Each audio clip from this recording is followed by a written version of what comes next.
Why stability always breaks the same way. Stability feels reassuring because it looks solid, predictable, repeatable. When systems are stable, they reward trust.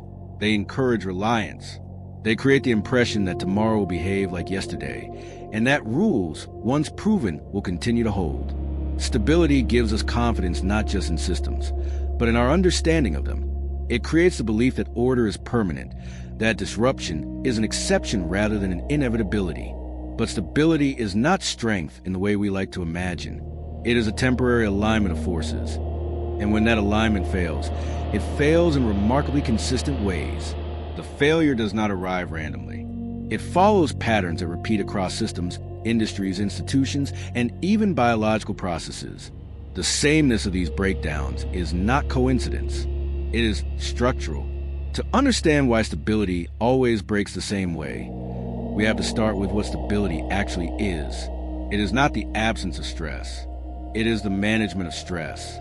Stable systems survive because they absorb pressure, distribute it, and release it slowly.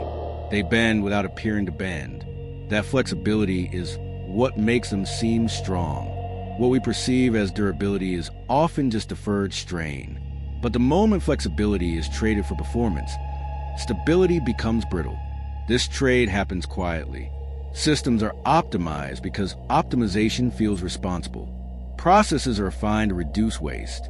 Redundancy is reduced because it looks inefficient. Efficiency improves. Each improvement feels rational, measurable, even virtuous. Waste is eliminated. Slack is removed. Variability is controlled. The system becomes faster, cheaper, more predictable. And with each optimization, it becomes less tolerant of surprise. At first, nothing goes wrong. In fact, things often get better. Output increases. Errors decline. Costs fall. Confidence grows.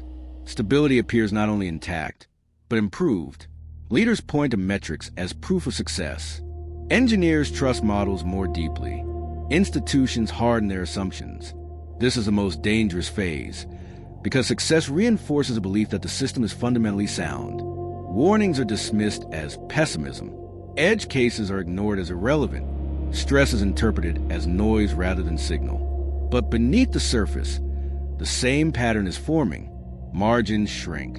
Buffers disappear. Dependencies tighten. The system becomes tightly coupled, meaning every part depends on every other part functioning correctly at the right time, in the right order.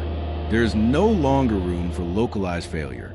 Small problems cannot stay small. They must be corrected immediately, or they propagate. This is where stability begins to change character. Instead of absorbing stress, the system now transfers it. Pressure moves faster than it can be dissipated. Corrections become sharper and more aggressive. Feedback loops accelerate. The system starts reacting to its own reactions, creating oscillations rather than balance. Everything still works until it suddenly doesn't. When stability breaks, it rarely breaks randomly. It breaks at thresholds. Thresholds are points where accumulated stress overwhelms the mechanisms designed to manage it. They are invisible because nothing special happens as they are approached. The system continues to perform. Outputs remain normal. Confidence remains high. Only when the threshold is crossed does behavior change abruptly. The same inputs produce different outputs. The same rules generate new consequences. This is why collapse feels sudden. From the outside, it looks like a switch flipped. One day the system functioned. The next day it didn't. But the failure was years in the making. Stability didn't disappear overnight. It was consumed slowly by the very processes that once sustained it.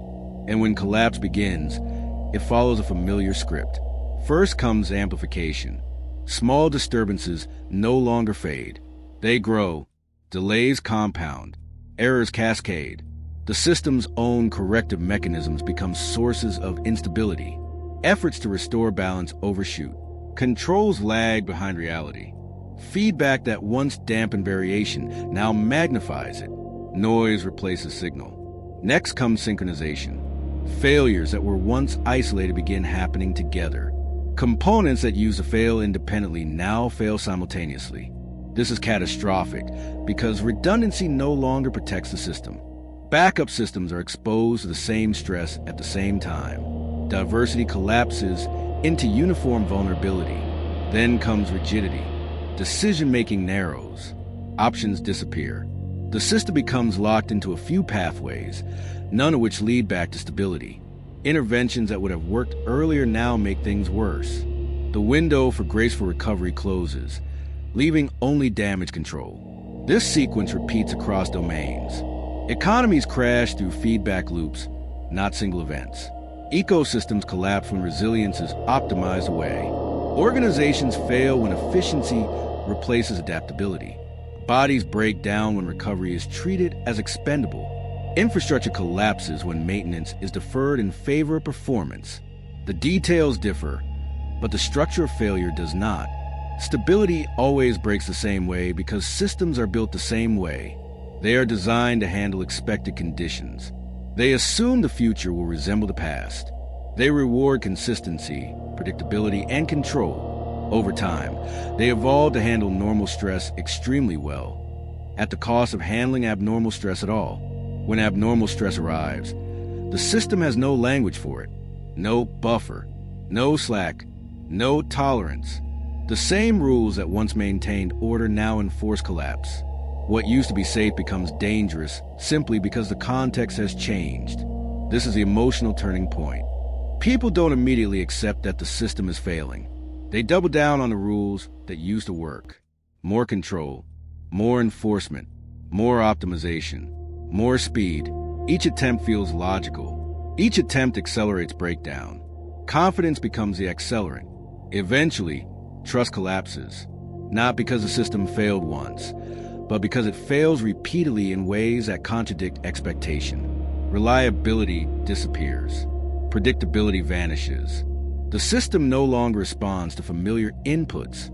Faith erodes faster than structure. At this stage, blame becomes irresistible. Individuals are targeted. Leaders are criticized. Operators are punished. But blame is misplaced. Individuals rarely cause systemic collapse.